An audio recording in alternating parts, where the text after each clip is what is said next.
இறைமைந்தன் இயேசு கிறிஸ்துவின் திருப்பெயரில் அன்பான திருச்சி மக்கள் யாவருக்கும் காலை வாழ்க்கையை நான் தெரிவித்துக் கொள்கின்றேன். அன்புக்குரியவர்களே, இது அக்டோபர் மாதம் 3ஆம் தேதி 2021 ஆண்டு முதலாவது ஞாயிற்றுக்கிழமை. இந்த ஆராதனை காரணமாக தலைகளை தாழ்த்தி கண்களை மூடி ஆண்டவரை நோக்கி நாம் வேண்டுதல் செய்வோம்.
எங்களை அதிகமாய் நேசித்து வழிநடத்துவது எங்கள் தாயும் தந்தையுமாகிய நல்ல கடவுளே, ஆசீர்வாதமான மனமகிழ்ச்சியான ஆராதனை வேலை நன்றி செலுத்துகிறோம். ஆண்டவரே, சென்ற மாதம் முழுவதுமாய் ஆண்டவர் எங்களோடு கூட இருந்து எங்களை பாதுகாத்து வழிநடத்தி தகப்பன் தாடைய மைந்தனை தோளின் மீது சுமந்து செல்கின்ற விடமாக சென்ற மாதம் முழுவதுமாய் எங்களை சுகபத்திரமாய் அழைத்து வந்தீரே, நன்றி செலுத்துகிறோம். ஆண்டவரே, இப்பொழுதாக திருச்சபையாய் நாங்கள் கூடி வரவும் உடைய திருநாமத்தை தொழுது கொள்ளும் எங்களை கொடுத்த இந்த வாய்ப்பிற்காக நன்றி செலுத்துகிறோம். ஆண்டவரே, பத்திரக்கிழமை ஒவ்வொருவரையும் ஆஸ்வதிப்பீராக.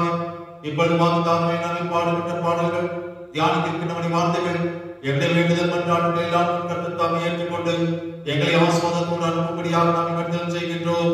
இதனாலே ஆண்டவரை நாங்கள் தரிசித்தோம். ஆண்டவர் எங்களோடு கூட பேசினார் என்று சொல்லி பெரிய விசுவாசத்தோடு கடந்து செல்லவும் கர்த்தர் எங்களுக்கு கிருபை செய்கிறாங்க.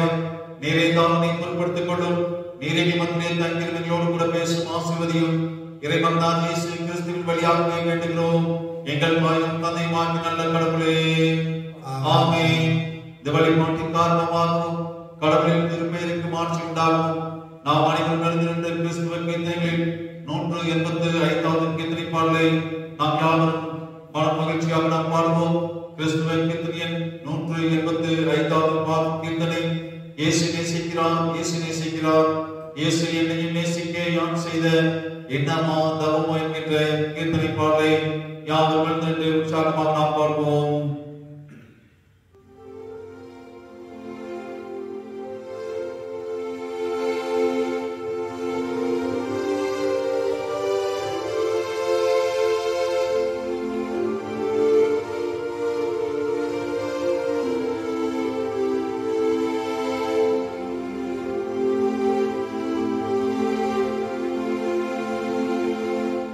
இயேசு நேசிக்கிறார்,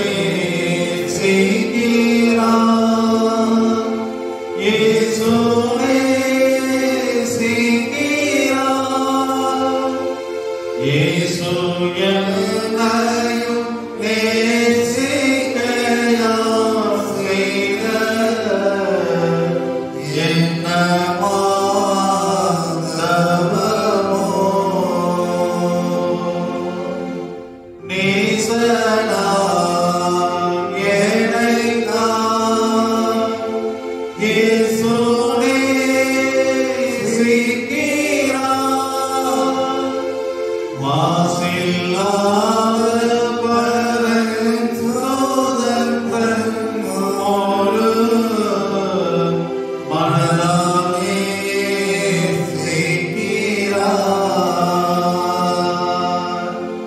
பரமதம்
முதலாவது பார்வை பாவரிப்பு செபத்தியாகவும் சேர்ந்து நாம் எழுப்போம்.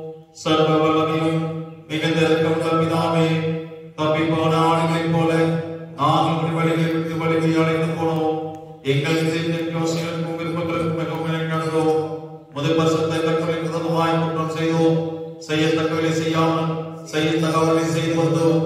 எங்களுக்கு சுகமே இல்லை. ஆனாலும் ஆண்டவரே, தேவரீர் எங்கள் ஆண்டவராகிய இயேசு கிறிஸ்து மூலமாய் மனிதருக்கு அருள் செய்த வாக்குத்தத்தன்படியே நிர்பாக்கியமுள்ள குற்றவாளிகளாகிய எங்களுக்கு இரக்கம், தப்பிதங்களை ஏற்கிற எங்கள் மேல் பொறுமையாயும் பாவத்திற்கு தப்பிக்கப்படுகிற எங்களை சீர்படுத்தும் மிகவும் இரக்கமுள்ள பிதாவே, உம்முடைய பரிசுத்த நாமத்திற்கு மகிமை உண்டாகும்படி நாங்கள் தேவ பக்தியும் நீதியும் தெரிந்த புத்தியுள்ளவர்களாய் நடத்துகிற இயேசு கிறிஸ்துவின் நிமித்தம் எங்களுக்கு கிருபை செய்தருளும். ஆமென்.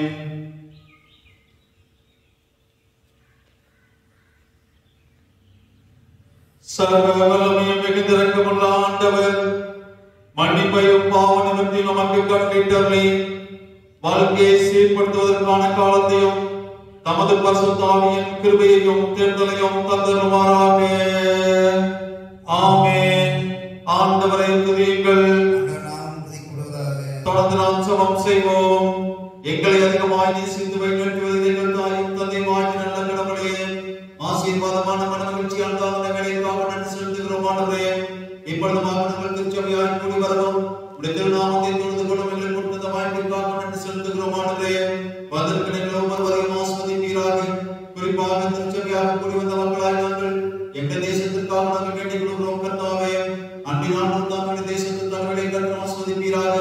நல்ல சுகபலட்சியங்களை கொடுத்து ஆண்டவரே, இந்த பரந்த விருந்தில் தேசத்தின் திறமையாக ஆட்சி செய்யக்கூடிய கிருபைகளை எங்களுடைய பிள்ளைகளுக்கு கிருபையாக பெற வேண்டும் என்று சொல்லி கருத்து கொடுக்கிறோம். ஆண்டவரே, தேசத்தில் இருக்கின்ற எல்லா மக்களுக்காக நாங்கள் வேண்டிக் கொள்கிறோம். அனைவரையும் ஆண்டவர் ரட்சித்துக் கொள்வீராக. நீரே உண்மையில் ஆண்டவர் மீது அறிந்து கொள்ள கருத்து கிருபை செய்ய வேண்டும் என்று கருத்து கொடுக்கிறோம். ஆண்டவரே, நல்ல சுகபலட்சியங்களை கொடுத்து எங்களுடைய தேசத்து மக்கள் அனைவரையும் நீர் காப்பாற்ற வேண்டும் என்று கருத்து கொடுத்து நாங்கள் செபிக்கிறோம். ஆண்டவரே, தேசத்துக்கு நல்ல மழையை தருவீராக. தேசத்தை செழிக்க செய்ய வேண்டும் என்று கருத்து கொடுக்கிறோம். ஆண்டவரே, எங்களுடைய தேசத்தின் எல்லையோரங்களை பணியாற்றுகிற ராணுவ வீரர்களுக்காக அதிகாரிகளுக்காக மாற்று வருகிறோம். நல்ல சுகத்தை பலத்தையும் அவர்களுக்கு தந்து அடிப்படைகளை ஆஸ்வதித்து அடுக்குடும்பங்களை ஆஸ்வதிக்க வேண்டும் என்று கருத்து கொடுக்கிறோம். ஆண்டவரே, தேசத்துக்கு எல்லா நிலைகளையும் கர்த்தாவே உம்முடைய கர்த்தாவே சுவாமி உடைகளை செய்து வருகிற எங்களுடைய மிஷனரிமார்களுக்காக மிஷனரி சங்கங்களுக்காக வேண்டிக் கொள்கிறோம். எல்லா மிஷனரிமார்களையும் எல்லா மிஷனரி சங்கங்களையும் கர்த்தர் ஆஸ்வதிப்பீராக.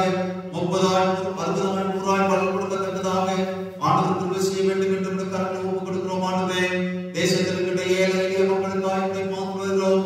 உணவில்லாமல் இருக்கின்ற மக்கள், உடையில்லாமல் இருக்கின்ற மக்கள், தற்போதத்தில் இல்லாமல் இருக்கின்ற மக்கள் எல்லாரும் கர்த்தர் தோஷத்தை காப்பாற்ற வேண்டும் என்று சொல்லி கருங்களை நாங்கள் தாழ்த்தி ஒப்புக் கொடுக்கிறோம். ஆண்டவரே, இப்பொழுது மாற்று கர்த்தாவே திருச்சபையாக வந்த மக்களாக நாங்கள் எங்களுடைய பேராயத்திற்காக நாங்கள் வேண்டிக் கொள்கிறோம். கர்த்தாவே, எங்களுடைய பேராயத்தை கர்த்தர் ஆஸ்வதிப்பீராக. எங்களுடைய பேராயத்தில் இருக்கின்ற தலைவர்களை கர்த்தர் ஆஸ்வதிக்க வேண்டும் என்று கருத்து ஒப்புக் கொடுக்கிறோம். ஆண்டவரே, குறிப்பாக எங்களுடைய பேராயத்திற்காக நன்றி செலுத்தி நாங்கள் செபிக்கிறோம். அடியானை கர்த்தர் ஆஸ்வதியும், அடிமுடியங்களை கர்த்தர் ஆஸ்வதியும், அடிக்குடும்பங்களை கர்த்தர் ஆஸ்வதிப்பீராக. அருளியாக பேராயம் சிறப்பான ஆஸ்வதிகளை பெற்றுக் கொள்ளத்தக்கதாக ஆண்டவர் கிருபை பாராட்ட வேண்டும் என்று சொல்லி கருங்களை ஒப்புக் கொடுத்து நாங்கள் செபிக்கிறோம். கர்த்தாவே, இப்பொழுது திருச்சபையாக வந்த மக்களாக நாங்கள் எங்களுடைய கர்த்தாவே திருச்சபைக்காக நாங்கள் வேண்டிக் கொள்கிறோம். திருச்சபைக்காக ஆண்டவரே, திருச்சபை தாங்கி நிற்கின்ற ஒவ்வொரு குடும்பத்து மக்களுக்காக நாங்கள் வேண்டிக் கொள்கிறோம். எல்லா குடும்பத்து மக்களையும் ஆஸ்வதிப்பீராக. குடும்பத்தின் தேவைகளை சந்திப்பீராக. குடும்பத்திலே பிரசன்னமாய் இருந்து கர்த்தாவே சமாதானத்தை ஆண்டவர் கட்டளையிட வேண்டும் என்று கருத்து ஒப்புக் நாங்கள் செபிக்கிறோம். ஆண்டவரே, பெற்றோர்களை கர்த்தர் ஆஸ்வதியும், அடிமையின் பிரயாசங்களை ஆஸ்வதியும். கர்த்தாவே, விசுவாசத்தை ஜெபத்தை கேட்க வேண்டும் என்று சொல்லி கருத்தை ஒப்புக் நாங்கள் செபிக்கிறோம். எங்களுக்கு திரும்பியாக கொடுக்கப்பட்ட பிள்ளைகளுக்காக நன்றி செலுத்துகிறோம். சுவாமி, பள்ளியிலே படிக்கின்ற பிள்ளைகள், கல்லூரியிலே படிக்கின்ற பிள்ளைகள் எல்லாரும் வேண்டிய ஞானத்தை தந்து நன்றாக பெற்றுக்கொள்ளக்கூடிய கிருபைகளை தர வேண்டும் என்று சொல்லி கருத்தை ஒப்புக் கொடுக்கிறோம். ஆண்டவரே, படித்து முடித்து வேலை வாய்ப்பில் இருக்கின்ற பிள்ளைகளுக்கு ஏற்றக்கால நல்ல பணிகளை கொடுத்து பிள்ளைகளை ஆஸ்வதிப்பீராக. இனமாக திருமணத்திற்கு ஆயத்தமாய் கொண்டிருக்கின்ற பிள்ளைகளுக்கு ஏற்றக்கால நல்ல வரங்களை கொடுத்து பிள்ளைகளை ஆஸ்வதிக்க வேண்டும் என்று கருத்தை நாங்கள் ஒப்புக் கொடுக்கிறார்கள் செபிக்கிறோம். ஆண்டவரே, வேறு காலங்களுக்காக ஆயத்தமாய் கொண்டிருக்கின்ற பிள்ளைகளுக்கு ஏற்றக்கால நல்ல மழை செல்வங்களை கொடுத்து பிள்ளைகளை ஆஸ்வதிப்பீராக. இனமாக இடங்களிலே மருத்துவமனை சிகிச்சை பெற்றுக் கொண்டிருக்கிற பிள்ளைகளுக்கு கர்த்தாவே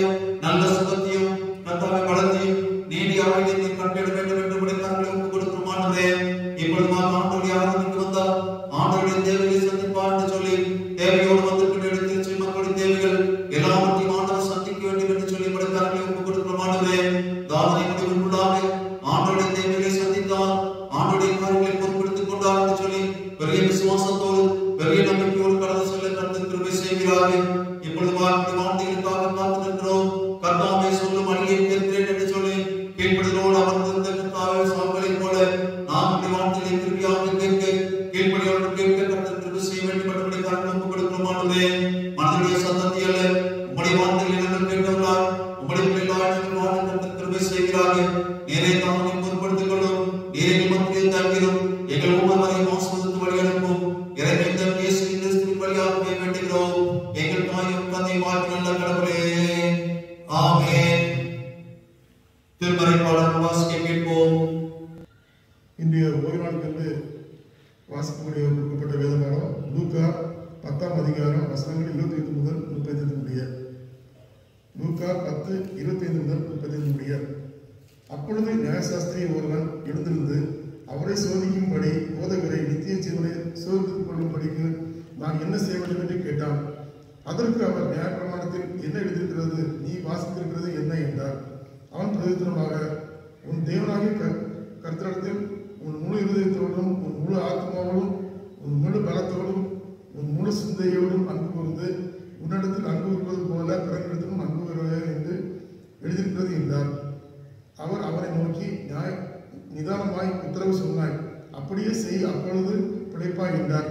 அவன் தன்னை நீதிமான் என்று காண்பிக்க மனதாய் இயேசுவை நோக்கி, எனக்கு பிறன் யார் என்று கேட்டான். இயேசு பிரதித்திரமாக, ஒரு மனுஷன் எருசலேமிலிருந்து எரிகோவுக்கு போகையில் கள்ளர் கையில் அகப்பட்டான். அவர்கள் அவன் வஸ்திரங்களை உரிந்து கொண்டு அவனை காயப்படுத்தி குற்றியூராக விட்டு போனார்கள். அப்பொழுது தற்செயலாய் ஒரு ஆசாரியன் அந்த வழியே வந்து அவனை கண்டு பக்கமாய் விலகி போனான். அந்தபடியே ஒரு லேவியனும் அந்த இடத்துக்கு வந்து அவனை கண்டு பக்கமாய் விலகி போனான்.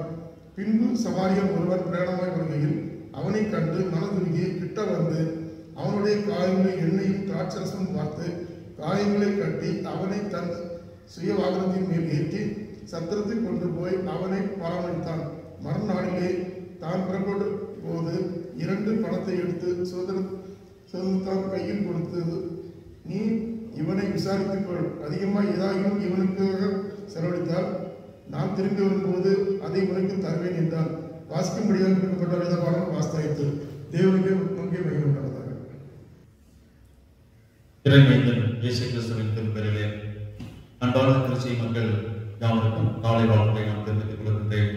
ஆண்டவர் உங்களை நிறைவாக ஆஸ்வதிப்பாராக. அன்புக்குரியவர்களே, எல்லாரும் நன்றாக இருக்கின்றீர்களா? இந்த காணொலி ஆதனை வழியாக உங்களை சந்திப்பதிலே பெருமகிழ்ச்சி நான் அடைகின்றேன். அன்புக்குரியவர்களே, தொடர்ந்து கொரோனா தொற்று பரவாமல் இருக்க நாம் ஜெபம் செய்வோம். அது மட்டுமல்ல, நாம் அனைவரும் பாதுகாப்பாக இருக்க வேண்டும் என்று சொல்லி உங்களை அன்போடு நான் கேட்டுக்கொள்கின்றேன்.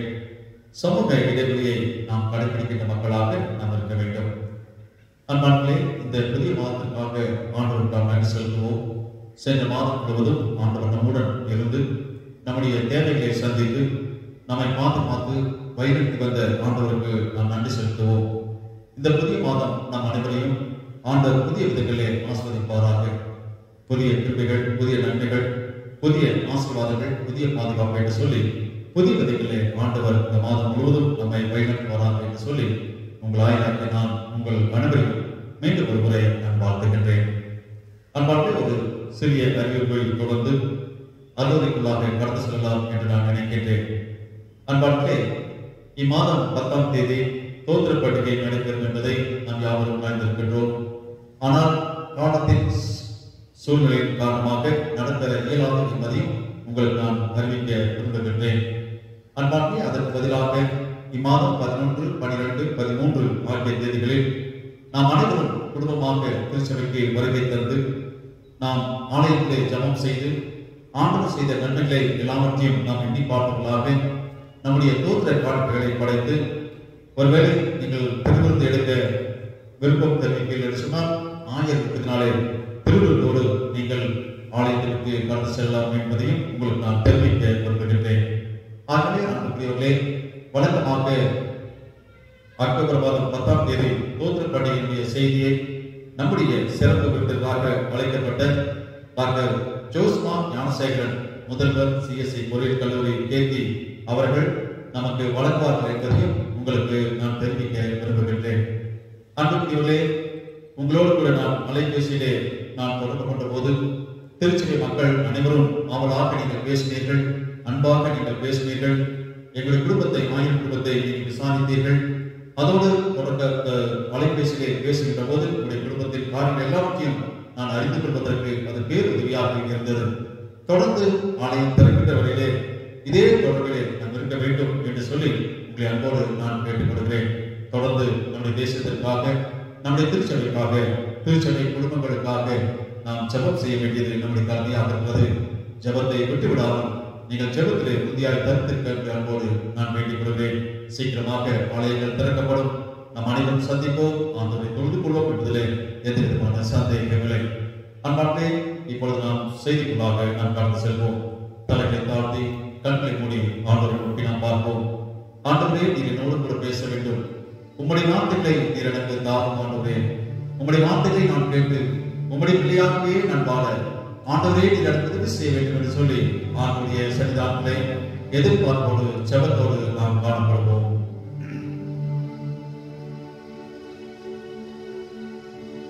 ஆதி எதுவும் இல்லாதவரே,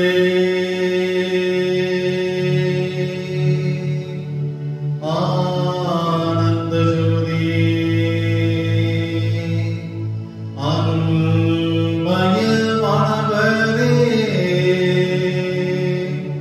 அம்மையப்பனே சரணம் சரணம் சரணம். எங்கும் நிறைந்திருப்பவரே, எல்லாவற்றையும் ஆள்பவரே, எங்களை உம்மோடு சேர்க்க மறுவேன் என்றவரே, அம்மையப்பனே சரணம் சரணம் சரணம். மூன்றில் ஒன்றானவரே, மூன்று ஆணிகள் கடவப்பட்டவரே, முக்காலங்களை ஆள்பவரே, அம்மையப்பனே சரணம் சரணம் சரணம்.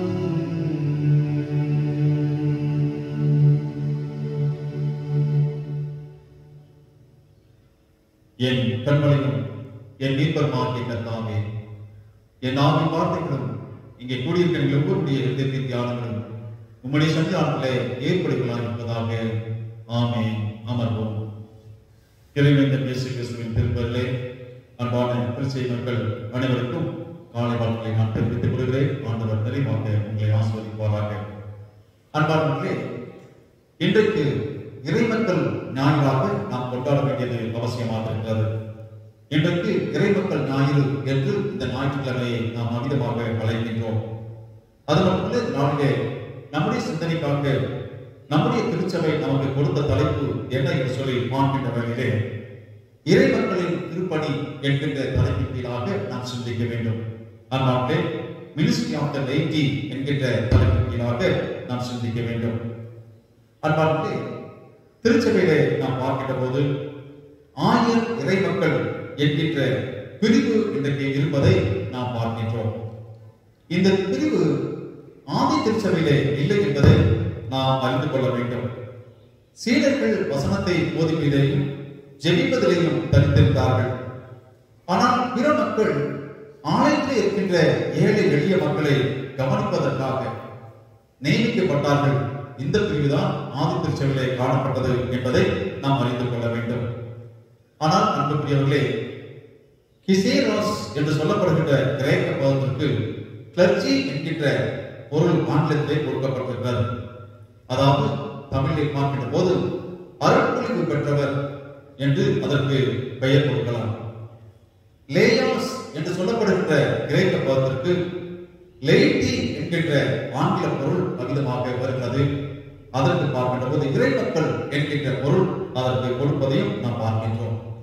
ஆகவே அன்புக்குரியவர்களே, கிளர்ச்சி லைட்டி ஆகிய இரு கூட்டத்திலும் சேர்ந்துதான் திருச்சபையாக நாம் ஒன்றாக இணைந்து திருச்சபையாக இருக்கிறோம் என்பதை நாம் மறந்துவிடக்கூடாது.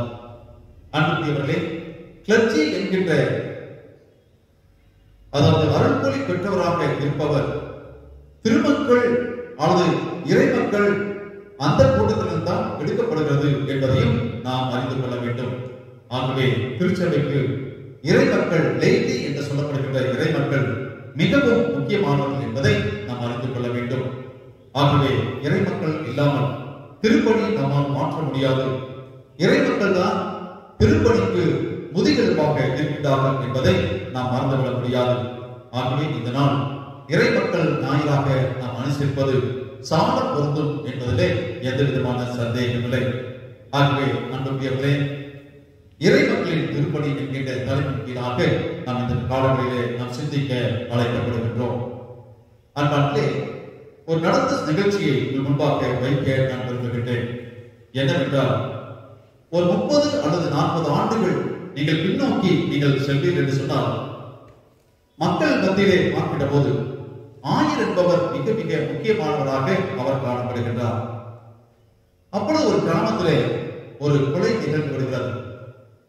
அப்பொழுது அந்த குற்றத்தை கண்டுபிடிக்க வேண்டும் என்று சொல்லி அந்த காலத்தில் இருக்கின்ற அந்த கிராம பஞ்சாயத்தை சொல்வார்கள். அந்த பஞ்சாயத்திலே நடத்துகின்ற நபர் என்ன செய்தார்? தவறுதலாக ஒருவரை குற்றம் சாட்டி விடுகிறார். நாளை தினத்திலே அவருக்கு தூக்கு தண்டனை நிறைவேற்ற வேண்டியது அவசியமாக இருக்கிறது. இந்த போதகர் என்ன செய்தார்? மக்களிடத்திலே போய் விசாரித்தார். யார் உண்மையான குற்றவாளி என்பதை அங்கே போய் விசாரித்தார். விசாரித்து இரவெல்லாம் செபிக்கின்றார். செபித்து அந்த நியாயத்திற்கு கூறுகின்ற அந்த நபரிடத்திலே சென்று, நீங்கள் குற்றவாளி என்று தீர்ப்பிட்ட நாளை தினத்திலே தூக்கு தண்டனை நிறைவேற்றப் போகின்ற அந்த நபர் அந்த தவறை செய்யவில்லை, மாறாக வேறொருவர் செய்தார் என்று சொல்லி அங்கே அவர் அந்த நீதிபதியிலே அதிகமாக சொல்லுகிறார். அன்புக்குரியவர்களே, அந்த காலத்தில் நீங்க பார்த்தீங்கன்னு சொன்னா, ஆண்டுடைய ஊழியத்தை செய்கின்ற அந்த ஊழியக்காரரை மிகவும் நேசிப்பார்கள். அவர்களும் உண்மையாக நடந்து கொள்வார்கள். மக்கள் அவர் மீது வைத்திருக்கின்ற நம்பிக்கை அதிகமாக காணப்பட்டபடினாலே அந்த நீதிபதி என்ன செய்கிறார்? அந்த தீர்ப்பை மாற்றி அந்த உண்மையான தவறு யார் செய்தார்கள் என்பதை அவருக்கு தண்டனை கொடுப்பதாக அறிவிக்கின்றார். அன்புக்குரியவர்களே, அந்த குற்றத்திலிருந்து தப்பித்த அந்த நபர் என்ன செய்தார்? அடுத்த நாள் மாலை வேளையிலே ஆய்வுடைய இடத்திற்கு வந்தார். வந்து ஒரு மூட்டை அரிசியை கொண்டு அங்கே கொடுக்கின்றார். ஆய்வு இடத்திற்கு நன்றியாக காணிக்கையாக இதை நீங்கள் வைத்துக் கொள்ள வேண்டும் என்று சொல்லி அந்த காணிக்கையாக ஒரு மூட்டை அரிசியை கொண்டு கொடுக்கிறார். அதை வாங்கிக் கொள்ள ஆயர் மறுக்கின்றார், ஊழியக்காரர் மறுக்கிறார். ஏன் சொல்லி கேட்கின்ற போது, நான் என்னுடைய வேலையைத்தான் செய்தேன், என்னுடைய கடமையைத்தான் நான் செய்தேன், ஆகவே எனக்கு வேண்டாம் என்று சொல்லுகிறார். உடனே மக்கள் ஆயருடைய இடத்திலிருந்து வெளியே வந்து தன்னுடைய தந்தையாகிய ஊழியக்காரர்கள் சொல்லுகிறார், அப்பா, அந்த அரிசியை நீங்கள் வாங்கிக் கொள்ளுங்கள், வறுமை நம்முடைய குடும்பத்தை மாற்றுகிறது, அதை நீங்கள் வாங்கிக் கொண்டால் 3 மாதம் நாம் சமாளித்து விடலாம் என்று சொல்லி தன்னுடைய தந்தையிடத்திலே சொல்லுகின்றார். அப்பொழுது தந்தை சொல்லுகிறார், சற்று நேரம் யோசித்து விட்டு, இந்த அரிசியை நீ வாங்கி வீட்டில் வச்சீங்கன்னா 3 மாசத்துக்கு தான் உனக்கு ஆசீர்வாதம் வரும், அதுக்கு பின்னாடி என்ன செய்வது? ஆனால் ஆண்டவர் நம்மை வாழ்நாள் முழுவதும் ஆண்டவரால் ஆசீர்வதிக்க முடியும், ஆகினால் நீ ஒன்றுக்கும் கவலைப்படாதே, ஆண்டவர் நடத்துவார் என்று சொல்லி அந்த காணிக்கையாக கொடுக்கப்பட்ட அந்த அரிசியை மீண்டுமாக அதை கொடுத்த நபரத்திலேயே கொடுத்து விடுகின்றார். அன்புக்குரிய திருச்சபை மக்களே, இந்த நாளிலே நாம் சிந்திக்கின்ற இறைமக்கள் திருப்பணி இவ்விதமாகத்தான் இருக்க வேண்டும் என்கின்ற பொருளிலே இந்த செய்தி அமைந்து விடுவதை நாம் பார்க்கின்றோம். அன்பார்களே, நாம் வாசி கேட்ட இந்த பகுதியை நாம் பார்க்கின்ற போது லூக்கா நட்சத்திரம் 10ஆம் அதிகாரம் 25ஆம் வசனம் தொடங்கி 35ஆம் வசனம் வரை நாம் வாசிக்கின்ற போது, அன்புக்குரியவர்களே, அங்கே நியாயசாஸ்திரி என்று சொல்லப்படுகின்ற ஒருவர் என்ன செய்கின்றார்? இயேசுவை சோதிக்கும்படியாக அந்த கேள்வியை கேட்கின்றார். நிலைப்பாட்டை பெற்றுக் கொள்வதற்கு நான் என்ன செய்ய வேண்டும் என்று அங்கே கேட்கின்றார். 25ஆம் வசனத்துல நிலைப்பாட்டை பெற்றுக்கொள்ள நான் என்ன செய்ய வேண்டும் என்று சொல்லி இயேசு கிறிஸ்துவை சோதிக்கும்படியாக அந்த கேள்வியை கேட்டார் என்று எழுதப்பட்டிருக்கிறது. அதே அதிகாரத்திலே 29ஆம் வசனத்திலே அவர் தன்னை நீதிமானாக காட்டிக்கொள்ள மனதாய் எனக்கு பிறன் யார் என்ற கேள்வியை இயேசு கிறிஸ்துவிலே வைப்பதை பார்க்கின்றோம். அன்பானே, எனக்கு பிறன் யார் என்றால் என் அருகிலே நிற்பவர் யார், எனக்கு அடுத்திருப்பவர் யார், அல்லது நல்ல மனிதன் யார் என்பதை அவன் அமிதமாக தன்னை நீதிமானாக காட்டிக்கொள்ள வேண்டும் என்று சொல்லி இயேசு கிறிஸ்துவிலே அந்த கேள்வியை கேட்பதை நாம் பார்க்கின்றோம். அன்பானே, பெரும்பாலும் உலகத்திலே நாம் பார்க்கின்ற போது எல்லா மக்களும் தங்களுக்கென்று ஒரு குறுகிய வட்டத்தை அமைத்துக் கொண்டு அதிலே வாழ்வதை இன்றைக்கு நாம் பார்க்கின்றோம். தன்னுடைய இனம், தன்னுடைய நாடு, தன்னுடைய மொழி என்று சொல்லி ஒரு குறுகிய வட்டத்தை அமைத்துக் கொண்டு அதிலே வாழ்வதை நாம் பார்க்கின்றோம். அன்புக்குரியவர்களே, யூத சமூகமும் இதற்கு விதிவிலக்கல்ல. யூத சமயத்திலே நீங்கள் பார்க்கின்ற போது மிக குறுகிய மனப்பான்மையோடு கூட அந்த மக்கள் வாழ்ந்தார்கள். எப்படி என்றால், நாங்கள் தான் சுத்தமான யூதர்கள், கலப்பினர் இல்லாத யூதர்களாக நாங்கள் இருக்கிறோம் என்று சொல்லி அவர்கள் அமிதமாக தங்களை குறுகிய வட்டத்திற்குள்ளாக அமைத்துக் கொள்வதை நாம் பார்க்கின்றோம். ஆனால் இயேசு கிறிஸ்து இந்த ஊமை வழியாக யார் உயர்ந்த மனிதர், யார் சிறந்த மனிதர், மனிதனாக்கி நாம் எப்படி வாழ வேண்டும், இறை மக்களாக்கி நாம் எப்படி பணி செய்ய வேண்டும் என்பதை இந்த அருமையான உதாரணத்தின் வழியாக நமக்கு சுட்டி காட்டுவதை நாம் பார்க்கின்றோம். அன்புக்குரியவர்களே, தூய்மையற்றவர்களாக கருதப்படுகின்ற சமாரியர்கள், அது மட்டுமல்ல பாவிகள் என்று கருதப்பட்ட இந்த வழித்தட்டுவோர் எல்லாரோடும் ஆண்டவராகிய இயேசு கிறிஸ்து என்ன செய்கிறார்? உறவாடுவதை நாம் பார்க்கின்றோம். எல்லாரோடும் அமர்ந்து உணவுவதை நாம் பார்க்கின்றோம். யூதர்களை காட்டிலும், தாங்கள் சுத்தமான யூதர்கள் என்பதை காட்டிலும் சமாரியர்கள் தீண்டத்தகாதவர்கள் என்று கருதப்படுகின்ற அந்த தூய்மையற்றவர்களோடு ஆண்டவர் உருவாடுவதை இங்கே நாம் பார்க்கின்றோம். இந்த ஊமையில பார்க்கின்ற போது அங்கே யூதர்கள் என்று கருதப்படுகின்ற, தூய்மையாக்கப்பட்டவர்கள் என்று கருதப்படுகின்ற அந்த நபரை பார்க்கிலும் சமாரியர் என்று அழைக்கப்படுகின்ற புறையிடத்து மக்கள் என்று கருதப்படுகின்ற அந்த மக்கள் உயர்ந்தவர்கள் என்று சொல்லி அங்கே காணப்படுவது இயேசு கிறிஸ்து கற்றுத் தருவதை நாம் அங்கே பார்க்கின்றோம். அன்புக்குரியவர்களே, உயர்ந்த தாழ்வு என்பது இனத்தை சார்ந்தது அல்ல. உயர்ந்த தாழ்வு என்பது மதத்தை சார்ந்தது அல்ல. மாறாக அது மனதை பொறுத்தது என்று சொல்லி இயேசு கிறிஸ்து இங்கே கற்றுத் தருவதை நாம் பார்க்கின்றோம்.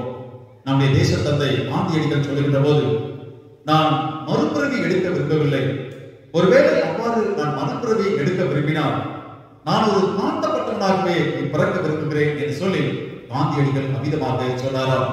ஏனென்றால் தாழ்த்தப்பட்ட மக்கள் தாழ்விலே இருக்கின்றார்கள், ஓரங்கட்டப்பட்ட மக்களாக இருக்கிறார்கள். கடவுளுடைய உதவி எப்போதும் அவர்களை இருக்கும் என்பதற்கு இணையாக காந்தியடிகள் அமிதமாக சொன்னாராம். நான் மறுபிறவி எடுக்க விரும்பினால், ஒருவேளை அமிதமாக எடுக்க வேண்டி இருந்தால் நான் தாழ்த்தப்பட்டவராகவே இருக்க விரும்புகிறேன் என்று சொல்லி அவர் அமிதமாக சொன்னாராம். எனக்கு அன்பான திருச்செங்கல் மக்களே, இன்னொரு உதாரணத்தை சொல்லி பிறகு நாம் எவ்விதமாக வாழ வேண்டும் என்பதை குறித்து உங்களோடு கூட நான் பகிர்ந்து கொள்ள விரும்புகின்றேன். ஜெர்மனி தேசத்திலே ஒரு பணக்காரன் இருந்தார். குறுகிய காலத்திலே தனியாக சாலை வழியாக சென்று கொண்டிருந்தார். கடுமையாக பனிப்புயல் வீசப்பட்டதனாலே அந்த புயலிலே அவர் அலைக்கடிக்கப்பட்டு நினைவை இழந்தவராக கீழே விழுந்து விடுகிறார். அங்கே விவசாயி வந்து அவருக்கு முதலுதவி செய்து அவரை அங்கே பிழைக்க வைப்பதை நாம் பார்க்கின்றோம். மீண்டுமாக புத்துயிர் பெற்றவராக அந்த பணக்காரர் என்ன செய்கிறார்? என் உயிரை நீங்கள் காப்பாற்றினீர்கள், ஆகவே உங்களுக்கு ஏதாவது செய்ய வேண்டும் என்று சொல்லி அந்த பணக்காரரை பார்த்து அந்த பணக்காரர் அந்த விவசாயி பார்த்து கேட்கின்றார். அப்பொழுது அந்த விவசாயி சொல்லுகிறார், நீங்கள் பணக்காரர் என்பதற்காக நான் உங்களை காப்பாற்றவில்லை, மாறாக நீங்கள் ஒரு மனிதர் என்பதற்காக நான் உங்களை காப்பாற்றினேன் என்று சொல்லி உங்களுடைய உதவி எனக்கு தேவையில்லை என்று சொல்லி அந்த விவசாயி விதமாக மறுக்கின்றார். சரி, சற்று நேரம் யோசித்தவராக பணக்காரர் மீண்டுமாக அந்த விவசாயி பார்த்து கேட்கின்றார், உங்களுடைய பெயரையாவது நீங்கள் சொல்லுங்கள், நான் அறிந்து கொள்ளட்டும் என்று கேட்கின்ற போது அந்த விவசாயி சொல்லுகிறார், நல்ல சமாரியனுடைய பூமியில அவருடைய பெயர் அங்கே குறிக்கப்படவில்லை, ஆகியாலே நான் போய் வருகிறேன் என்று சொல்லி அந்த விஷயத்தை மட்டும் சொல்லி அவர் தன்னுடைய பாதையிலே பயணத்தை தொடர்கின்றார். அன்பானவர்களே, உதவி செய்து வாழ்வது என்பது மனதிற்கு தருகின்ற ஒரு நிகழ்வாக இருக்கின்றது. அதே வழியிலே பார்க்கின்ற போது பிரதிபலன் காரணம் உதவி செய்வோம் என்று சொன்னால் எல்லையில்லா மகிழ்ச்சி நம்முடைய உள்ளத்தை குடிக்கொள்ளும் என்பதிலே எந்த விதமான சந்தேகமில்லை. ஆகவே பலனை பார்த்து எதிர்பார்த்து வாழ்கின்ற இந்த சமுதாயத்திலே பிரதிபலன் எதிர்பாராமல் உதவி செய்வது எவ்வளவு உயர்ந்தது என்பதை சுட்டி காட்டிக்கவே ஆண்டவர் உண்மையை சொல்லுகிறதை நாம் பார்க்கின்றோம். அன்பார்களே, மீண்டும் இப்பொழுது நாம் அவர்களுக்குள்ளாக கடந்து செல்வோம். இங்கே பார்க்கின்ற போது அன்பார்களே, அந்த நிகழ்வு உங்களுக்கு நன்றாக தெரிந்த நிகழ்வுதான். அந்த நல்ல சமாரியன் என்ன செய்கிறார் என்று சொல்லி பார்க்கின்ற போது 33, 34 ஆகிய வசனங்களிலே பார்க்கின்ற போது மிகவும் சிறப்பான காரியத்தை நல்ல சமாரியன் செய்கின்றார். என்ன செய்கின்றார்? மனதுருகி அங்கே அந்த குற்றூராய் கிடப்பவர்களை வருகின்றார், கெட்டி போகிறார். அந்த குற்றூராய் கிடக்கின்ற அந்த நபரை தொடுகின்றார். அவருடைய காயப்பட்ட இடத்திற்கு மருந்திடுவதை நாம் பார்க்கின்றோம். தன்னுடைய சுய வாகனத்திலே ஏற்றிக் கொண்டு மருத்துவமனைக்கு எடுத்து சென்று தன்னுடைய பணத்தை கொடுத்து அங்கே பராமரிக்க செல்வதை நாம் இங்கே பார்க்கின்றோம். பாருங்கள், அந்த குற்றூராய் கிடைக்கின்ற அந்த மனிதனை எவ்வளவு தூரம் அவரை அங்கே கவனித்துக் கொள்கிறார் என்பது மிகவும் சிறப்புக்குரிய ஒரு காரியமாக இருக்கிறது. அன்புக்குரியவர்களே, நாம் இறை மக்களாக நாம் வாழ்கின்றோம். நம்முடைய திருப்பணி இந்த நல்ல சமாரியனை போன்று இருக்க வேண்டியது அவசியமாக இருக்கிறது. உலகத்திலே மக்களை பார்க்கின்ற போதெல்லாம் இயேசு கிறிஸ்து மனதிற்கம் கொண்டவராக நன்மை செய்கின்றவராக சுற்றி திரிந்தார் என்று சொல்லி நாம் பார்க்கின்றோம். அன்புக்குரியவர்களே, நாமும் அமிதமாகத்தான் எப்போதும் மனதிற்கம் கொண்டவர்களாக தேவையிலே இருக்கின்ற மக்களை நாடி சென்று உதவி செய்கின்ற மக்களாக நாம் இருக்க வேண்டும் என்று சொல்லி இதன் வழியாக நாம் அறிவுறுத்தப்படுகிறோம். மனதுருக்கம் ஆண்டவருடைய குணங்களிலே ஒன்று என்பதை நாம் அறிந்தவர்களாக நம்முடைய திருப்பணியிலே ஆண்டவராகிய இயேசு கிறிஸ்து கொண்டிருந்த அந்த மனதுருக்கத்தை நாமும் பெற்ற மக்களாக வாழ வேண்டும் என்பதிலே எந்த விதமான சந்தேகமில்லை. இரண்டாவதாக பார்க்கின்ற போது அந்த நல்ல சமாரியனாகிய இயேசு கிறிஸ்து என்ன செய்கின்றார்?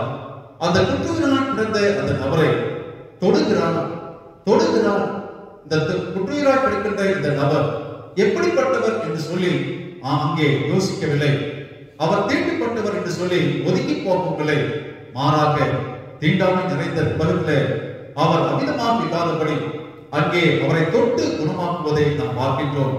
அந்த தீண்டு என்று சொல்லி நினைக்காதபடி அவருடைய காயங்களுக்கு மருந்திட்டு அங்கே வாழ்விப்பதை அங்கே நாம் பார்க்கின்றோம்.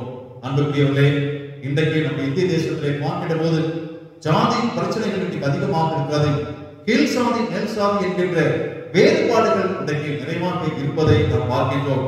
ஆகவே கிறிஸ்துவ மக்களாக நாம் அமிதமாக இல்லாதபடி வேற்றுமை மாறாமல் எல்லாரோடும் ஒரே மனதாக பழகி நம்மால் முடிந்த உதவிகளை நாம் செய்து வாழ வேண்டும் என்று சொல்லி ஆண்டவருடைய பாடலிலே நம்மை பார்த்து கேட்டுக் கொள்கின்றார். மூன்றாவதாக பார்க்கின்ற போது காயப்பட்ட அந்த குற்றூராய் கிடந்த அந்த நபருக்கு காயப்பட்ட பகுதிகளுக்கு திராட்சரசத்தையும் எண்ணெயும் பார்த்து காயங்களை கட்டுவதை இன்றைக்கு நாம் பார்க்கின்றோம். அன்புக்குரியவர்களே, இன்றைக்கு நம் மத்தியிலே, நம்முடைய தேசத்திலே, நம்முடைய திருச்சபையிலே காயப்பட்ட மக்கள் அதிகமாக இருக்கின்றார்கள்.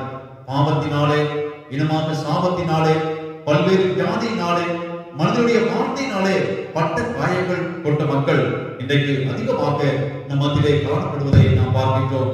ஆனால் நல்ல சமாரியன் பாருங்கள், அங்கே திராட்சரசத்தையும் எண்ணெயும் எடுத்து அந்த புண்களுக்கு மருந்திடுவதை நாம் பார்க்கின்றோம். அந்த புண்களை மாற்றுவதிலே மிகவும் கண்ணும் கருத்துமாக இருப்பதை நாம் பார்க்கின்றோம். அன்புக்குரிய திருச்சபை மக்களே, நாமும் அமிதமாகத்தான் பாவத்தினாலே கட்டப்பட்ட, பாவத்தினால் காயப்பட்ட மக்களை மக்களத்தை கடந்து சென்று நாமும் ஆதரவான வார்த்தைகளை பேசவும், பாதுகாப்பாக அவர்களுக்காக நாம் இருக்கவும், தேர்தலான வார்த்தைகளை சொல்லி அவர்களை தேற்றவும், அவர்களை அரவணைக்கவும் நாம் கடமைப்பட்டவர்கள் என்பதை நாம் அறிந்து கொள்ள வேண்டியது அவசியமாக இருக்கிறது. அதற்காக ஆண்டவர் உலகத்திலே கிறிஸ்துவ மக்களாகிய நம்மை வைத்திருக்கிறார் என்பதை நாம் அறிந்து கொள்ள வேண்டும். ஆதரவு தேடி, தேர்தல் தேடி, பாதுகாப்பின்றி வாழ்கின்ற மக்களுக்கு நாம் அரவணைப்பு கொடுத்து, பாதுகாப்பு கொடுத்து வாழ்கின்ற மக்களாக நாம் இருக்க வேண்டும். நாம் ஒவ்வொருவரும் நல்ல சமாரியனாக வாழ கிறிஸ்து நம்மை அழைக்கிறார் என்பதை நாம் அறிந்து கொள்ள வேண்டும். அதே வசனத்திலே நாம் பார்க்கின்ற போது காயங்களுக்கு மருந்திட்டது மட்டுமல்ல, தன்னுடைய சுய வாகனத்திலே அவரை ஏற்றிக்கொண்டு மருத்துவமனைக்கு அவர் கடந்து செல்வதை நாம் பார்க்கின்றோம். அன்பானே, இவ்விதமாக நாம் செய்ய முடியுமா என்று சொல்லி நாம் சிந்திக்கின்ற வேளை இந்த வசனத்திலே நல்ல சமாரியன் அதைத்தான் செய்கிறார். தான் நேசிக்கின்ற, தான் சொந்தமாக வைத்திருக்கின்ற, தான் நேசிக்கின்ற அந்த வாகனத்திலே அங்கே குற்றுகிறாய் கிடந்தவரை ஏற்றிக் கொண்டு மருத்துவமனைக்கு எடுத்துச் செல்வது இங்கே நாம் பார்க்க முடிகிறது. அன்பானவர்களே, நாம் நம்முடைய வாகனத்தை நேசிப்பதை போல குற்றுகிறாய் கிடந்த அந்த நபரையும் நாம் நேசிக்க, உண்மையாக நேசிக்க நாம் அழைக்கப்படுகிறோம். எல்லா மக்களையும் உண்மையாக நேசித்தவர் இயேசு கிறிஸ்து என்று சொன்னால் அது மிகையாகாது. உலகத்தில் இருக்கின்ற அனைத்து மக்களையும், பாவிகளையும், தமக்கு எதிராக வந்தவர்களையும், ஏன் சிலுவையிலே தனக்கு எதிராக அடிக்கப்பட்டவர்களையும் ஆண்டவர் நேசித்தவர்களை மன்னிக்கும்படியாக ஜெபித்த இயேசு கிறிஸ்துவை நாம் நோக்கி பார்க்க வேண்டும். அன்புக்குரியவர்களே, நாம் நம்முடைய நேசிப்புக்கு எல்லாவற்றை காட்டும் அந்த மக்களை நாம் நேசிக்கின்ற மக்களாக நாம் வாழ வேண்டும் என்று சொல்லி ஆண்டவர் இந்த காலங்களிலே நம்மோடு கூட பேசுகின்றார். இயேசு கிறிஸ்து எவ்விதமாக மக்களை நேசித்தாரோ அதை போல நாமும் நேசிக்கின்ற மக்களாக வாழ வேண்டும் என்று சொல்லி ஆண்டவர் இந்த காலங்களிலே நம்மை அழைக்கின்றார். அடுத்தபடியாக பார்க்கின்ற போது அந்த நல்ல சமாரியன் என்ன செய்கிறார் என்று சொல்லி பார்க்கின்ற போது, குற்றுகிறான் கிடந்த அந்த நபரை தன்னுடைய சுய வாகனத்திலே ஏற்று மருத்துவமனைக்கு எடுத்துச் சென்றாலும் தன்னுடைய பணத்தை, சொந்த பணத்தை எடுத்து எவ்வளவு செலவானாலும் நான் தருகிறேன், மீண்டுமாக வருவேன், மீண்டுமாக தேவையானதை நான் தருவேன் என்று சொல்லி தன்னை இழப்பதை அங்கே நாம் பார்க்கின்றோம். தன்னையே கொடுக்கின்ற ஒரு நல்ல பண்பை அங்கே நாம் பார்க்கின்றோம். விசுவாசிகளாகிய நாமும் அவ்விதமாகத்தான் தனக்கு அறிமுகமாக ஆகாமல் இருந்தாலும் சரி, எந்த மக்களாக இருந்தாலும் சரி, யாருக்கு தெரியாத நபருக்கும் நம்முடைய உதவிகளை, நம்முடைய நன்மைகளை நாம் செய்ய நாம் அழைக்கப்படுகிறோம் என்பதிலே எந்த விதமான சந்தேகங்களை இப்படி இறை மக்களாகி நாம் வாழ வேண்டும் என்று சொல்லி ஆண்டவராகிய இயேசு கிறிஸ்து மிகச்சிறந்த பாடத்தை இங்கே நமக்கு கற்றுத் தருவதை நாம் பார்க்கின்றோம். பாருங்கள், யாருக்கே தெரியவில்லை, யாருடைய முகமறியாத மகள், முன்பின் அறியாத அந்த நபருக்கு ஆண்டவராகிய இயேசு நல்ல சமாரியன் எவ்வளவு நன்மைகளை செய்கிறதை நாம் இங்கே பார்க்கின்றோம். ஆண்டவர் சொல்லுகிறார், அந்த நியாய சாஸ்திரை பார்த்து விதமாக சொல்லுகிறார், இப்படிப்பட்ட நபர் தான் உலகத்திலே சிறந்த மனிதன், இப்படிப்பட்டவர் தான் உயர்ந்த மனிதன், இப்படி நீங்கள் இறைமக்களாக நீங்கள் வாழ வேண்டும் என்று சொல்லி அந்த நியாய சாஸ்திரிக்கு சட்டங்களால் அறிந்த அந்த நபருக்கு இயேசு கிறிஸ்து உவமை வழியாக கற்றுத் தருவதை நாம் பார்க்கின்றோம். ஆகவே அன்புக்குரியவர்களே, நாம் இந்த நல்ல சமாரியன் போல மனதிருக்கம் கொண்டவர்களாக, தன்னுடைய சுயத்தையும் நாம் இழந்தவர்களாக, நாம் நேசிக்கிற அனைத்தையும் நாம் கொடுத்து நாம் மக்களை நேசிக்க நாம் கற்றுக்கொள்ள வேண்டும் என்று சொல்லி ஆண்டவர் மீதமாக சொல்லுகிறார். மீண்டுமாக இந்திய தேசத்தின் தந்தை என்று அழைக்கப்படுகிற காந்தியடிகள் இவ்விதமாக சொல்லுகிறார்கள், ஒரு மனிதனுடைய உண்மையான செல்வம் எது என்று சொல்லி பார்க்கிற போது அவன் பிறருக்கு செய்யும் நற்செயலே உண்மையான செல்வம் என்று சொல்லுகிறார். அன்பானே, நாம் நினைத்துக் கொண்டிருக்கிறோம் பணம், செல்வம், நிலங்கள், வாகனங்கள் இதெல்லாம் நமக்கு செல்வங்களாக காணப்படுகிறது. ஆனால் காந்தி சொல்லுகிறார், ஒரு மனிதனுடைய உண்மையான செல்வம் எது என்று சொல்லி பார்க்கிற போது அவன் பிறருக்கு செய்யும் நற்செயலே உண்மையான செல்வம் என்று சொல்லி அவன் அமிதமாக சொல்வதை நம்மால் பார்க்க முடியாது. ஆகவே கிறிஸ்துவ மக்களாகி நாம் இப்படி மனதுருக்கம் கொண்டு தன்னலம் பாராதபடி பிறருடைய நலத்துக்காக தம்மையை உணர்ந்து வாழ்கின்ற இயேசு கிறிஸ்துவை போல நாம் வாழ வேண்டும் என்பதற்காக இந்த உண்மையை அவர் சொல்லுகிறார் என்பதிலே எந்த விதமான சந்தேகம் இல்லை. அன்பானவர்களே, சென்ற லாக்டவுன் சமயத்தில் நான் அறிந்திருந்த ஒரு சில நிகழ்வுகளை உங்கள் முன்பாக வைக்க நான் விரும்புகின்றேன்.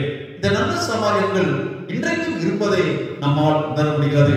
நீங்களும் உணர்ந்திருக்கின்றீர்கள் இல்லையோ? நான் அதை உணர்ந்திருக்கின்றேன். அவற்றை உங்களுக்கு நான் சுட்டி காண்பிக்க நான் விரும்புகின்றேன். அன்பானவர்களே, கோவையிலே ஒரு பாண்டி இருந்தான். இந்த லாக்டவுன் சமயத்துல அவங்க இட்லி செய்து விற்கின்ற ஒரு வியாபாரியாக இருந்தார்கள். தினந்தோறும் 400 பேர் அவருடைய கடைக்கு வந்து சாப்பிடுவார்களாம். அப்படி சாப்பிடுகின்ற போது அந்த பாண்டி ஒரு இட்லி 1 ரூபாய்க்கு விற்பார்களாம். அப்படி விற்று கொண்டிருக்கின்ற போது அந்த வாடிக்கையாளர் ஒருவர் போய் பாண்டிகிட்ட சொன்னாங்களா, பாண்டி இட்லி ரொம்ப டேஸ்டா இருக்குது, நிறைய பேர் வந்து இங்கே உணவு அருந்துகின்றார்கள், உங்களுடைய இட்லியினுடைய விலையை நீங்கள் ஏற்றினால் என்ன? லாக்டவுன் சமயத்திலே பொருளாதாரம் எல்லாம் உச்சகட்டத்தில் போய்கிட்டு போது நீங்கள் மட்டும் ஒரு இட்லி 1 ரூபாய்க்கு ஏன் விற்கிறீர்கள் என்று சொல்லி அங்கே கேட்டபோது அந்த பாண்டி விதமாக சொன்னார்களா, நான் என்னுடைய விலையை மாற்றிக்கொள்ள போவதில்லை, என்னுடைய இட்லியின் சுவையை நான் மாற்றிக்கொள்ள போவதில்லை, மாறாக பணத்தை காட்டும் என்னுடைய வாடிக்கையாளர்கள் வந்து திருப்தியாக உண்பதை பார்த்து அதில் வருகின்ற சந்தோஷத்தையும் மகிழ்ச்சியும் நான் அதிகமாக விரும்புகிறேன், நான் விலையை ஏற்றுக்கொள்ளப் போவதில்லை என்று சொல்லி அமிதமாக சொன்னார்களா? அன்புக்குரியவர்களே, இப்படிப்பட்ட நல்ல சமயங்கள் இன்றைக்கும் இருப்பதை நாம் பார்க்கின்றோம். அது மட்டுமல்ல, நமக்கு அருகாமையில் இருக்கின்ற உதகையிலே சிட்டி அசம்பிளிஸ் ஆஃப் காட் என்கின்ற திருச்சபை மக்கள் என்ன செய்தார்கள்? நாள்தோறும் அந்த உணவை, மதிய உணவை சமைத்து இலவசமாக நகரிலே இருக்கின்ற மக்களுக்கு இலவசமாக உணவை நீங்கள் எடுத்துச் செல்லுங்கள் என்று சொல்லி உணவு வழங்கி நல்ல சவாரியாக அந்த திருச்சபை மக்கள் காணப்பட்டதை நான் அறிந்திருக்கின்றேன். அது மட்டுமல்ல, ஒரு ரோமன் கத்தோலிக்க திருச்சபையிலே விகிதமாக செய்தார்களா, அன்பை கொடு உணவை எடு என்கின்ற தலைப்பிலே அங்கே ஊழியம் செய்தார்கள். லாக்டவுன் சமயத்திலே ஒரு நகரிலே இருக்கின்ற முக்கியமான இடத்துக்கு திருச்சபையாக அங்கே கடந்து சென்று அங்கே ஒரு போர்டு போட்டிருப்பாங்க, அன்பை கொடு உணவை எடு என்று சொல்லி அந்த தலைப்பிலே அந்த ஊழியத்தை அவர் செய்தார்களா. எப்படி என்று சொல்லி பார்க்கின்ற போது தன்னுடைய தோட்டத்திலே விளைந்த பழங்கள் அனைத்தையும் பொதுவாக இடத்திலே வந்து சேமித்து வைத்து விட்டார்கள். அது மட்டுமல்ல, உணவுப் பொருட்களையும் அந்த இடத்திலே வைத்துவிட்டு கடந்து சென்றார்கள். அந்த இடத்திலே ஒரு வாசகம், அன்பை கொடு உணவை எடு, அவ்வளவுதான். நீ விலையில்லாமல் இதை எடுத்து சொல்லலாம், அல்லது நீ விலை கொடுக்க வேண்டும் என்று சொல்லி விரும்பினால் நீ அந்த விலையை போடலாம் என்று சொல்லி அமிதமாக ஊழியத்தை செய்தார்களாம். அன்புக்குரியவர்களே, இப்படி நல்ல சமயாட்கள் இன்றைக்கும் இருப்பதை நாம் பார்க்கின்றோம்.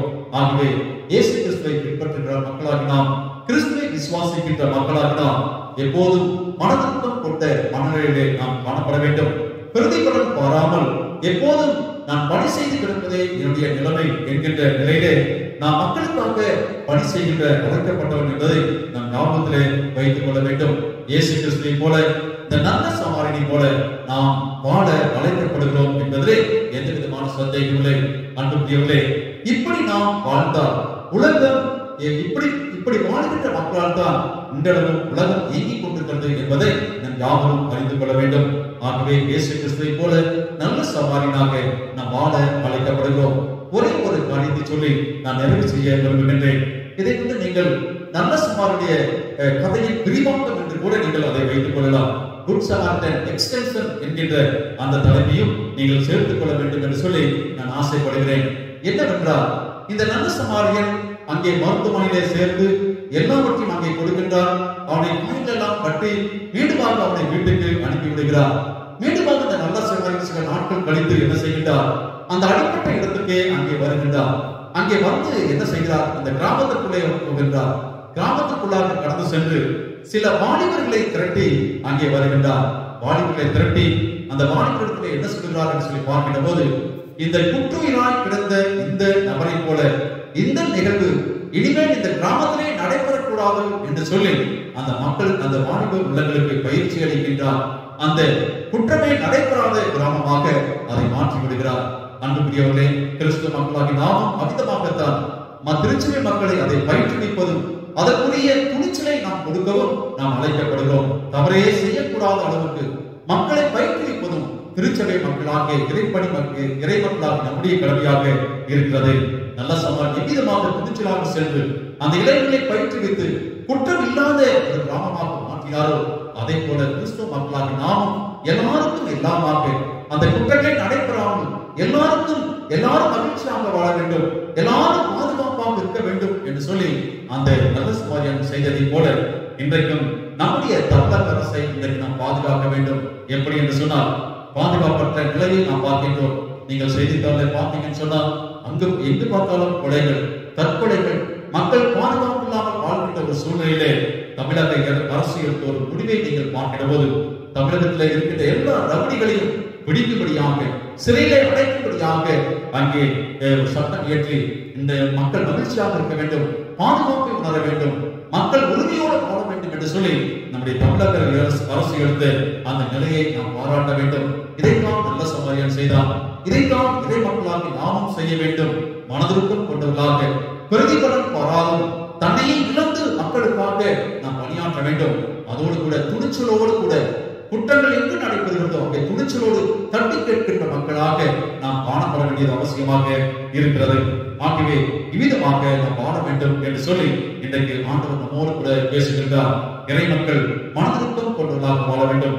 பிரதிபலன் கருதாமல் உதவி செய்கின்ற போது நமக்கும் மகிழ்ச்சி, அந்த மக்களும் ஆஸ்வதிக்கப்படுவார்கள். அது மட்டுமல்ல, துணிச்சலோடு செயலாற்றுகின்ற மக்களாக, துணிச்சலோடு குற்றத்தை தட்டி கேட்கின்ற மக்களாக நாம் காணப்பட வேண்டியது அவசியமாக இருக்கிறது. இதை சொல்வதற்காகத்தான் ஆண்டவர் தோமையை அந்த நியாயசாஸ்திர பரிசுத்தாஸ்திரி பற்றி பார்த்து சொல்லுகின்றார். ஆகவே யார் வல்லவன், யார் உயர்ந்தவர் என்று சொல்லி பார்க்கின்ற வேளையிலே இப்படிப்பட்ட மனப்பான்மை கொண்ட மக்கள் தான் உயர்ந்தவராக, சிறந்தவராக, உலகத்திற்கு தேவையான மக்களாக கருதப்படுகிறார் என்பதை சொல்ல வருவதற்காக ஆண்டவர் இந்த நல்ல சமாரியன் பூமியை சொல்வதை நாம் பார்க்கிறோம். ஆகவே திருச்செவியாக நாம் மக்களோடு பழகின்ற போது மனதிற்கும் கொண்டவர்களாக, பிரதிபலன் காணாமல் உதவி செய்கின்ற மக்களாக, துணிச்சலோடு இருக்கின்ற மக்களாக நாம் இருக்க வேண்டும். அப்படிப்பட்ட மனநிலை கொண்டு நாம் வாழ்வோம் என்று சொன்னால் நாம் நம்முடைய திருச்சபையும் நம்முடைய குடும்பமும் நம்முடைய தேசமும் வாழ்வு என்பதிலே எந்த விதமான சந்தேகம் இல்லை. அப்படிப்பட்ட ஆசீர்வாதங்களை கடவுள் தாமே நம் அனைவருக்கும் தந்து நம்மை வழிநடத்துவாராக. ஆமென். தலைகளை தாழ்த்தி கண்களை மூடி நம் ஆண்டவரை நோக்கி நாம் வேண்டுதல் செய்வோம். எங்களை அதிகமாக நேசித்து வழிநடத்தி வருகிற அன்பின் ஆண்டவரே, இந்த ஆண்டனை வழிக்காக நன்றி செலுத்துகிறோம். கேட்ட செய்திக்காக நாம் நன்றி செலுத்துகிறோம். தலை சிறந்த உதாரணத்தின் வழியாக இறை மக்களாக நாங்கள் எவ்விதமாக வாழ வேண்டும் என்பதை நீர் எங்களுக்கு சுட்டிக்காட்டின தயவிற்காக நன்றி செலுத்துகிறோம். கர்த்தாவே, மனதுருக்கம் கொண்ட மக்களாக, பிரதிபலன் காணாத மக்களாக, துணிவோடு இருக்கின்ற மக்களாக, அது நாட்டுக்கும் கர்த்தாவே குடும்பத்திற்கும் திருச்சபைக்கும் ஆசீர்வாதங்களை கொண்டு வரும் என்கின்ற செய்திக்காக உமக்கு நாம் நன்றி செலுத்துகிறோம். இப்படிப்பட்ட நிலையோடு இறை மக்களாக நாங்கள் வாழ கர்த்தர் எங்களுக்கு கிருபை செய்கிறார்கள். இப்படி நாங்கள் வருவதனாலே அநேகம் நம்மை கண்டுகொள்ளக்கூடுமே சுவாமி. அப்படிப்பட்ட ஆசீர்வாதங்களை எங்களுக்கும் திருச்சபை மக்களுக்கும் தைரியமாய் தந்து ஆஸ்வதிக்க வேண்டும் என்று சொல்லி உடைய கரங்களை ஒப்புக் கொடுக்கிறோம். ஆசீர்வதியும் இறைமைந்தன் இயேசு வழியாக வேண்டிக்கிறோம் நல்ல பிதாவே. ஆமென். நம்முடைய ஆண்டவராகிய இயேசு கிறிஸ்துவின் கிருபையும் பிதாவாகிய தேவனுடைய ஆசீர்வாதமும் நம் அனைவரோடும் இன்று வேண்டும் சதா காலத்தில் நீடித்து நிலைத்திருப்பாராக.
கர்த்தர் உங்களோடு இருப்பாராக.